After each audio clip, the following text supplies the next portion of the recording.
And when I think about my own classroom experience, um, just recently this morning, and I have plenty of students I can talk about, but I'll talk about one in particular today. In my first year of teaching, I taught both ninth grade biology and 10th grade chemistry.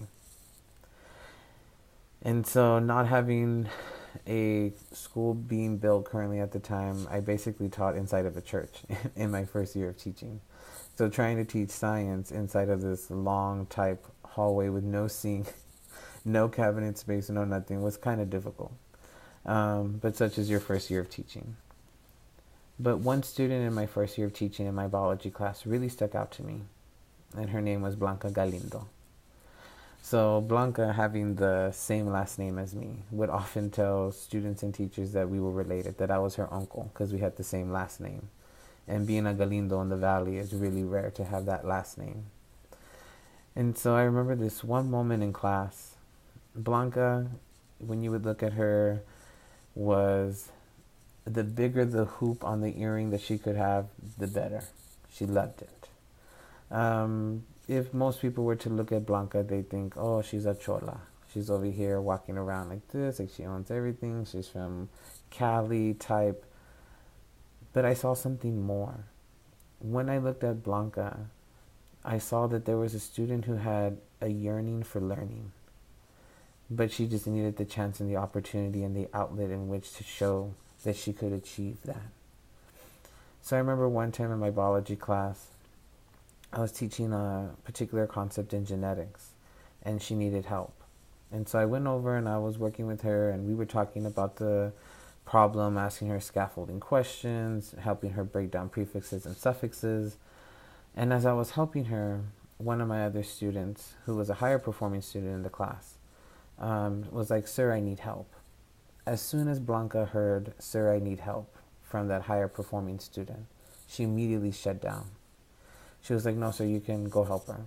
And I said, "No." I was like, "I'm here helping you. She can do it. She just needs to try a little harder." And I was like, "But I'm helping you, and I'm going to help you until you get it."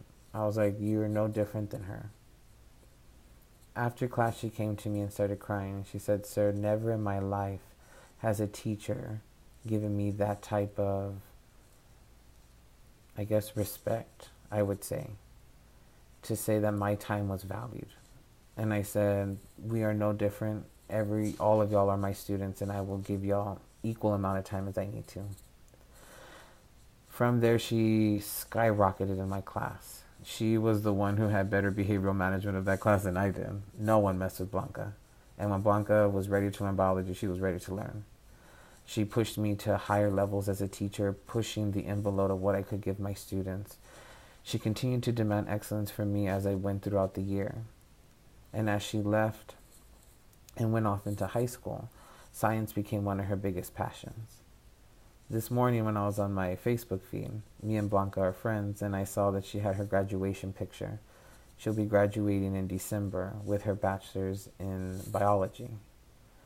And so we've met a few times between those times as she's graduated high school and at different points in her bachelor's career where she felt like she couldn't do it, like she didn't belong.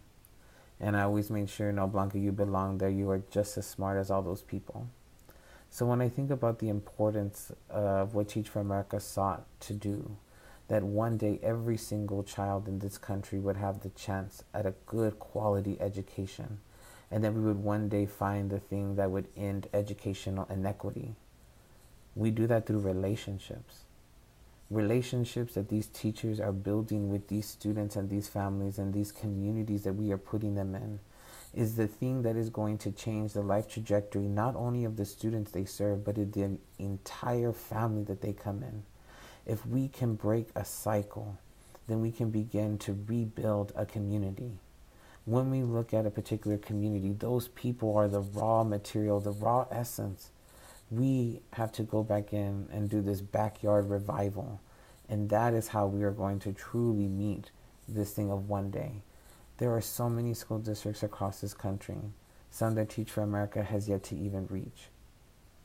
And as I look at what Teach for America can do and what the Teach for America network has done for me, is built this pipeline of people who I can lean on in various sectors It can be from educational reform to starting movements to run for school board members to do a turnaround school to whatever it may be. There is someone in Teach for America who has done it and is doing it and is doing it well. And when I think to be a part of a community and an alumni that has set out, even though they may have changed from education, but has moved into various sectors, they never forget the faces of the students that they saw day in and day out during those 2 years. Me having the quality to stay in education and continue the work that I do has only further pushed that idea of that one day for me. It didn't become real to me until I stood in front of 120 students each and every day and saw that the problems they faced were far worse than I could have ever imagined. And so when I looked at what was my role and responsibility in this, as a person of color, as a first generation, as a person who came from a low-income background, I saw that I needed to break down the glass ceiling for all of these people, and I was going to work day in and day out and do what I needed to do, and have leveraged my influence in places and have dedicated myself to be an advocate for the voiceless. When I look at these people are my people, they're our students. Us as a collective, as Teach for America, can create ripples of change. Even one drop among a drop in an ocean will create the ripples of change of the next generation. So when I look at what we need to be doing, we need to be finding the people who believe that we can truly change, and the people who are willing to sometimes be knocked down, but who continue to get up because they know that what they do and what they're fighting for is so worth it. Because if they don't fight for it, then who will? So I'll leave you with this. As you continue to go out and recruit those people, find the people who have enough love and empathy to go around. Because sometimes when you're in front of these students, you're the only smile that they will see in that day. So until the next time we meet, keep it real.